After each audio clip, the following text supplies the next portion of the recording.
নমস্কার, বেঙ্গল নিউজ লাইভে আপনাদেরকে স্বাগত। চোখ রাখবো গুরুত্বপূর্ণ খবরটির দিকে।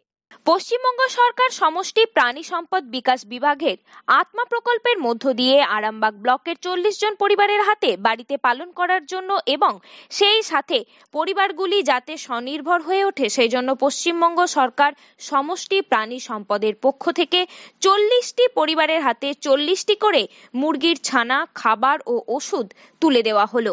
উপস্থিত ছিলেন আরামবাগ বিএলডিএ ডাক্তার চন্দন কুমার দত্ত, ডাক্তার তাপস কুমার ধারা, শিক্ষা কর্মাধ্যক্ষ দীপক মাঝি সহ অন্যান্যরা। Bureau report, Bengal news live, Arambagh.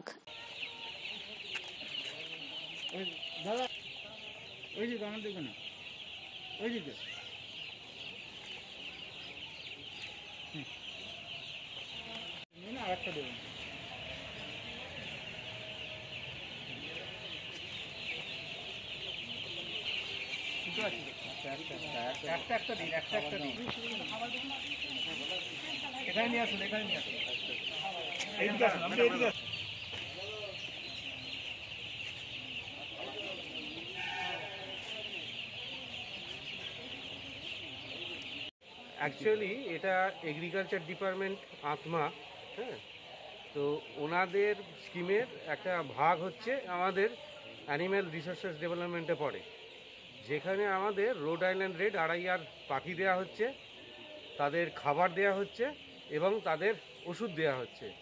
এবং আমাদের ডাক্তারবাবু রয়েছেন ডক্টর তাপস কুমার ধারা, উনি এই টোটাল বিষয় সম্পর্কে একটুখানি ওনাদের ট্রেন করে দিচ্ছেন।